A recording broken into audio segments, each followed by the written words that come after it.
সম্মানিত দর্শক মণ্ডলী, আসসালামু আলাইকুম। ইতিমধ্যে আপনারা সকলেই অবগত হয়েছেন ত্রয়োদশ জাতীয় সংসদ নির্বাচনে নিরঙ্কুশ সংখ্যাগরিষ্ঠতা নিয়ে বিএনপি আগামী দিনে সরকার গঠন করতে যাচ্ছে। ইতিমধ্যে প্রাপ্ত বেসরকারি ফলাফলে ৩০০ আসনের মধ্যে ২৯৯টিতে নির্বাচন অনুষ্ঠিত হয়েছে, এটা আমরা জানি, এবং তার মধ্যে ২১৩টি আসন বিএনপি তারা লাভ করেছে। একই সঙ্গে তাদের বর্তমান সময়ের প্রধান প্রতিদ্বন্দ্বী জামাত, তারা ৬৮টি আসন লাভ করেছে, আর অন্যান্য রাজনৈতিক দল তারা বাকি আসন লাভ করেছেন। এর মধ্যে এনসিপি ৬টি আসনে তারা বিজয়ী হয়েছে, আর বাকিগুলো আপনারা জানেন স্বতন্ত্র বেশ কয়েকজন নির্বাচিত হয়েছে। খেলাফত মজলিসের সংসদ সদস্য আছেন এবং ইসলামী আন্দোলন বাংলাদেশ অর্থাৎ হাত পাখা মার্কা চরমোনাই সাহেবের দল, তারাও একটি আসনে জয়লাভ করেছে, এমনটি আমরা জেনেছি। এর মধ্যে বিএনপির নেতাকর্মী যারা আছেন, মোটা দাগে তাদের যথেষ্ট খুশি হওয়ার কারণ আছে। কারণ দীর্ঘদিন পরে একটা প্রতিযোগিতামূলক নির্বাচনে অংশগ্রহণ করে তারা তাদের প্রত্যাশিত সাফল্য লাভ করেছেন, এমনটি বলাটা সঙ্গত হবে।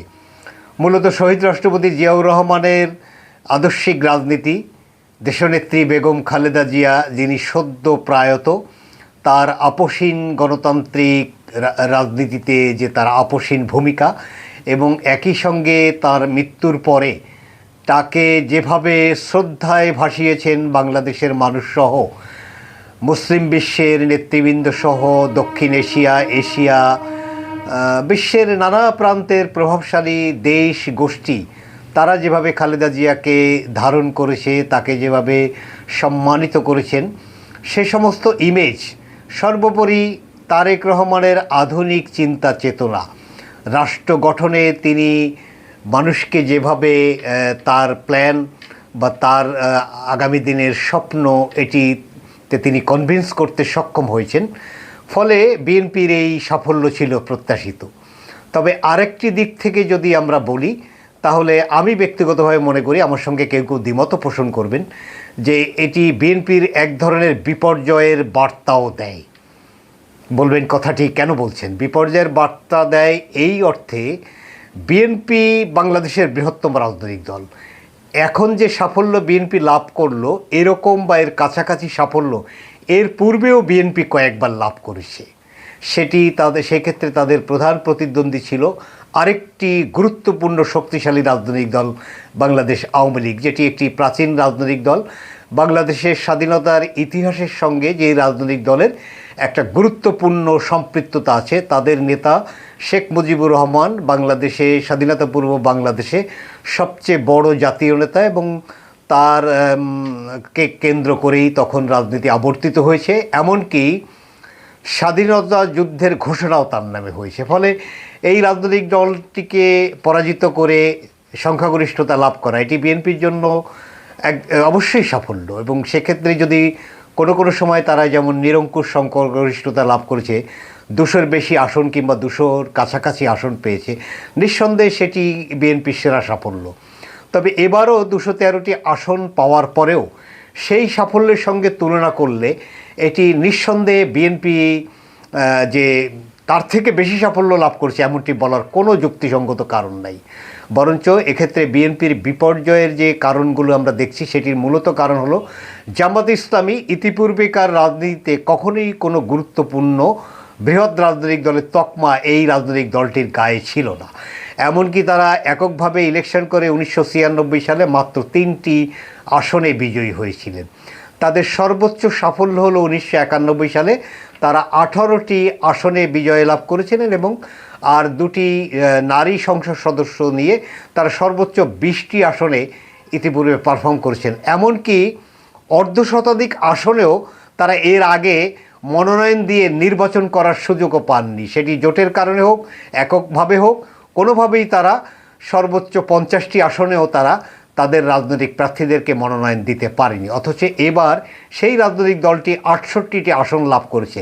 নিঃসন্দেহে প্রতিদ্বন্দ্বিতার ক্ষেত্রে এটি তাদের একটি অসাধারণ অভূতপূর্ব সাফল্য, যেটি অনেকেরই কল্পনার বাইরে, এমনটিই মনে করা যেতে পারে।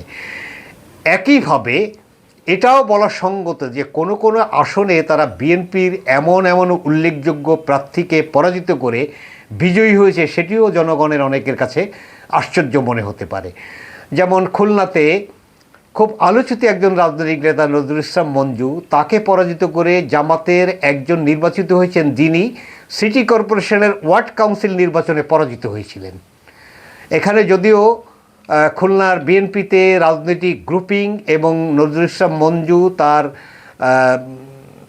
সহকর্মী অন্যান্য প্রভাবশালী নেতাদের প্রতারণা অথবা তাদের বিশ্বাসঘাতকতার শিকার হয়েছেন, এমন একটি অভিযোগ মঞ্জুর সমর্থকদের পক্ষ থেকে সামাজিক যোগাযোগ মাধ্যমে খুব আমরা ক্রিয়াশীল দেখেছি। এমনভাবে বাংলাদেশের এমন এমন অঞ্চল আছে যেখানে জামাত ইসলামী বিজয় লাভ করেছে এবং সেখানে পরাজিত হয়েছেন এমন এমন প্রার্থী, সেটি আসলেই খুবই আশ্চর্য এবং এক অর্থে সেটি ভীষণ অ্যালার্মিং। যেমন সাতক্ষীরার হাবিবুল ইসলাম হাবিব, নির্যাতিত এই নেতা পরাজিত হয়েছেন জামাত ইসলামীর কাছে। বিশেষ করে ঢাকা, সিলেট, চিটাগং বা আরও এই বিভাগগুলোতে বিএনপি প্রত্যাশিত সাফল্য লাভ করেছে। সিলেটে তো একটি সিটও জামাত পায়নি, সেখানে 19টি আসনের 18টিতে বিএনপি বিজয়ী হয়েছে এবং একটি বিএনপির সাথে অ্যালায়েন্সে জোটের একজন প্রার্থী বিজয়ী হয়েছেন। চিটাগাংয়েও সাফল্য অসাধারণ, ঢাকায় তো অবশ্যই বলা যেতে পারে, বরিশাল বিভাগেও সাফল্য উল্লেখযোগ্য, ফরিদপুর ছোট বিভাগ হলেও সেখানেও সাফল্য ইতিপূর্বেকার রেকর্ড অনুযায়ী যথেষ্ট ভালো, এমনটিই বলা যাবে। উত্তরবঙ্গের বিশেষ কিছু জেলায় এবং বিশেষ করে খুলনা বিভাগে বিএনপির জন্য একটা ডিজাস্টার ঘটে গেছে। খুলনায় মোট 36টি নির্বাচনী আসনের মধ্যে মাত্র 11টিতে বিএনপি বিজয় লাভ করেছে, 25টিতে তারা পরাজিত হয়েছে এবং 25টিতে জামাত ইসলামীর রাজনৈতিক দল হিসাবে তারা তাদের এই আত্মপ্রকাশ এবং তাদের এই প্রভাব বিস্তার অথবা আধিপত্যের জায়গায় পৌঁছে যাওয়া সত্যিই বিএনপির রাজনীতির জন্য অ্যালার্মিং এবং এটা বিএনপির জন্য একটা বিপর্যয়ই আমরা বলবো। তো সামগ্রিক মূল্যায়নে যদি আমরা বিএনপিকে সাফল্যের পাল্লা ভারী এমনটি মনেও করি, কিন্তু একটি ভিতরের মূল্যায়নে এটি বিএনপির জন্য অনেকটাই পিছু হটার মতো। বিএনপির জনপ্রিয়তায় কোথাও ধস নেমেছে অথবা বিএনপি তাদের পূর্বের জনপ্রিয়তা ধরে রাখতে সম্পূর্ণ ব্যর্থ হয়েছে, এমনটি বলাটাই সঙ্গত হবে অনেকগুলি আসনের ফলাফল বিশ্লেষণ করলে। এখন প্রশ্ন ওঠে যে জামাতের এই উত্থান এবং বিএনপির এই ক্ষেত্র বিশেষে চরম বিপর্যয়, এটির কারণ কী? অনেক মূল্যায়ন এ নিয়ে হবে, অনেক বিশিষ্ট জন এ নিয়ে মূল্যায়ন করবেন। একজন রাজনৈতিক কর্মী বা সাধারণ পর্যবেক্ষক হিসাবে আমার সামান্য মূল্যায়ন আছে, সেটুকু বলেই আমি আমার আজকের কথা শেষ করব। জামাত ইসলামীর কাছে বিএনপি যে পরাজিত হওয়া, এটার গুরুত্বপূর্ণ কারণের প্রথমটি হলো বিএনপি তরুণ প্রজন্মের যে ভোট, শতকরা 35% বলা হয়, 4 কোটির মতো ভোটার, এই ভোটারদেরকে আকর্ষিত করতে পুরোপুরি ব্যর্থ হয়েছে না বললেও মোটা দাগে বেশিরভাগ ক্ষেত্রে ব্যর্থ হয়েছে। এই তরুণদের যে চাহিদা, তারা একটি বাংলাদেশ চায় দুর্নীতিমুক্ত বাংলাদেশ, তারা একটি বাংলাদেশ চায় আধিপত্যবাদ এবং সম্প্রসারণবাদ বিরোধী শক্তির বিপক্ষে সোচ্চার একটি রাজনৈতিক অবস্থান, তারা সৎভাবে রাষ্ট্র পরিচালিত হোক, রাষ্ট্রের অর্থনীতিতে কোনো বিশৃঙ্খলা না থাকুক, লুটপাটতন্ত্র যাতে কায়েম না হয়, দলীয় রাজনৈতিক আধিপত্যের কারণে সমাজের জনগোষ্ঠীর মধ্যে কোনো ভীতি কাজ না করে, আতঙ্ক কাজ না করে, সমাজে অন্যায় প্রভাব বিস্তার করে, অন্যায় করে, আইন অমান্য করে কেউ যাতে রাজনৈতিক শক্তিতে সেটি পার হয়ে না যায়, নির্দোষ না হয়ে যায়, এমন একটি সমাজ ব্যবস্থা এই তরুণরা দেখে, যারা রক্ত দিয়ে এই জুলাই আন্দোলন সফল করেছে। সেই আন্দোলনের যে স্পিরিট, সেই স্পিরিটের সঙ্গে এক ধরনের সমন্বয়িত আচরণ বিএনপি করতে পারেনি, এমন একটি অভিযোগ তরুণদের পক্ষ থেকে আছে। ফলে এই জেনজি বা তরুণদেরকে বিএনপি আকর্ষণ করতে যতটা উচিত ছিল, পারার সুযোগ ছিল, ততটা করতে তারা ব্যর্থ হয়েছে এবং ক্ষেত্র বিশেষে তারা মারাত্মক ব্যর্থতার পরিচয় দিয়েছে। নাম্বার 1। নাম্বার 2 হলো জামাত ইসলামী বা এই ধরনের রাজনৈতিক দলগুলো তাদের সাথে যুক্ত হয়েছে এনসিপি, তারা বিএনপির গায়ে পূর্বতন আওয়ামী লীগের চরিত্রের একটা লেবেল লাগিয়ে দিয়েছে। কেমন করে? যে বিএনপি যদি রাষ্ট্র ক্ষমতায় আসে তাহলে পূর্বের সেই দুঃশাসন ফিরে আসতে পারে। দলীয়করণ, চাঁদাবাজি, অর্থ লোপাট, টেন্ডারবাজি, দখলবাজি, এমনকি দুঃশাসন এবং দুর্নীতি প্রশ্রয় পেতে পারে এমন একটি ক্যাম্পেইন জামাত, এনসিপি, এই সমস্ত রাজনৈতিক দলগুলো বা এদের জোটের পক্ষ থেকে ছিল। এমনকি এমনটিও হয়েছে যে আওয়ামী লীগকে প্রশ্রয় দেওয়া ভারতীয় আধিপত্যবাদ বা সম্প্রসারণবাদ শক্তির কাছে আত্মসমর্পণ করেছে বিএনপি, এমন অভিযোগ নিয়ে সমাজে তারা যে ক্যাম্পেইনটা করছিল, বিশেষ করে বিএনপির হাত ধরে দুঃশাসন ফিরে আসতে পারে। এমনকি তারা সস্তা স্লোগান দিয়েছিল, দুই সাপের একই বিষ, নৌকা আর ধানের শীষ।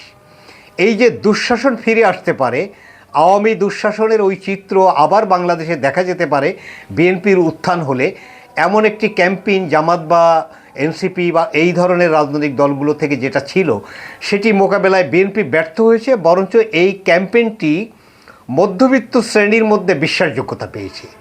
তাদের নিবিড় ক্যাম্পেইন, তারা মানুষকে সময় দিয়েছে, দীর্ঘ সময় ধরে তারা বুঝিয়েছে, বিশেষ করে মহিলা ভোটারদেরকে তারা পরিচিত করতে সক্ষম হয়েছে।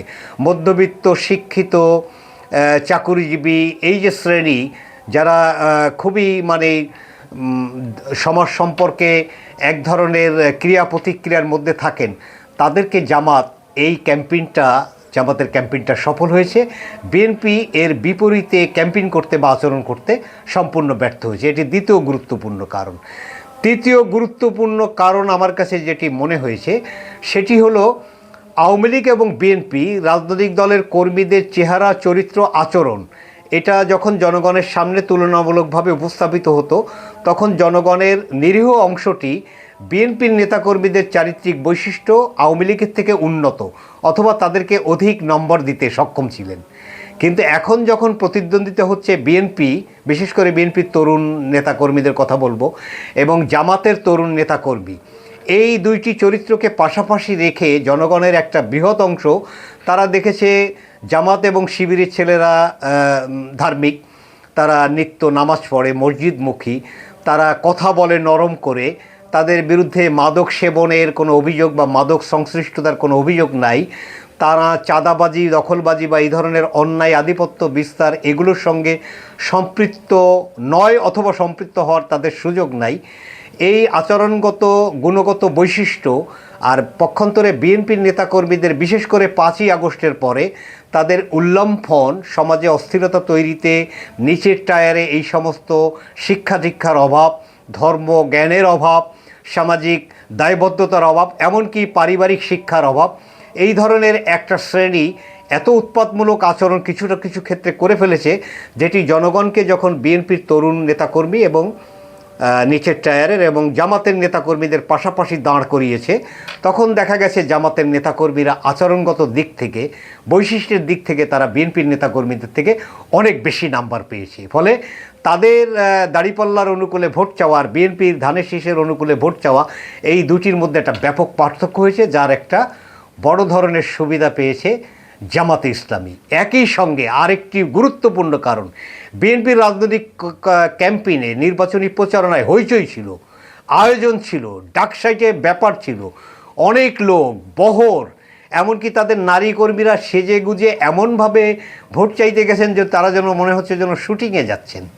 এবং সেক্ষেত্রে জনগণের প্রতি অ্যাটেনশনের বেশি হচ্ছে যিনি প্রার্থী ছিলেন তার আনুকূল্য বা তার অ্যাটেনশন পাওয়া, অথবা লোক দেখানো, সামাজিক প্রচার মাধ্যমে নিজেদের প্রচার করা বা নিজেদেরকে জাহির করার একটা প্রবণতা, এই বিষয়ে তারা অত্যন্ত মনোযোগী ছিল। প্রকারান্তরে জামাতে ইসলামীর নারী কর্মীরা, এমনকি তাদের পুরুষ কর্মীরাও খুব নিবিড় প্রচারণা করেছে। জামাতে ইসলামীর মহিলা কর্মীরা খুব অল্প সংখ্যক বাড়িতে গেছে এবং তারা রান্নাঘরে ঢুকে গেছে, বাড়ির আঙিনায় ঢুকে গেছে, জল চৌকি পেতে, পিঁড়ি পেতে, মোড়া পেতে তারা দীর্ঘ সময় ধরে একজন নারীকে অথবা পরিবারের অন্যান্য সদস্যদেরকে তারা বোঝাতে সক্ষম হয়েছে যে তারা সুশাসন দিতে সক্ষম, তাদের লোকজন চরিত্রবান, তারা সৎ লোকের শাসন দেবেন। আর ক্ষেত্রবিশেষে যে কথাটা অতিরিক্ত উঠছে অবশ্যই এটি ছিল যে তারা জান্নাতে যাওয়ার পথ বাতলে দিয়েছেন, যে জান্নাতের টিকিট বিক্রি করা, যেটাকে সহজ ভাষায় বলছে।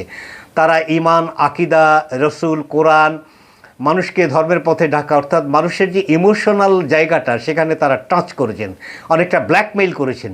তাদের এই প্রচারণার ধরন ছিল অত্যন্ত নিবিড়, এবং খুবই নিকটজন হওয়ার মতো একটা বিনয় বলেন কিংবা অভিনয় বলেন, এই বিনয় এবং অভিনয়ে তারা বিএনপির নেতাকর্মীদেরকে পরাজিত করেছেন সম্পূর্ণভাবে।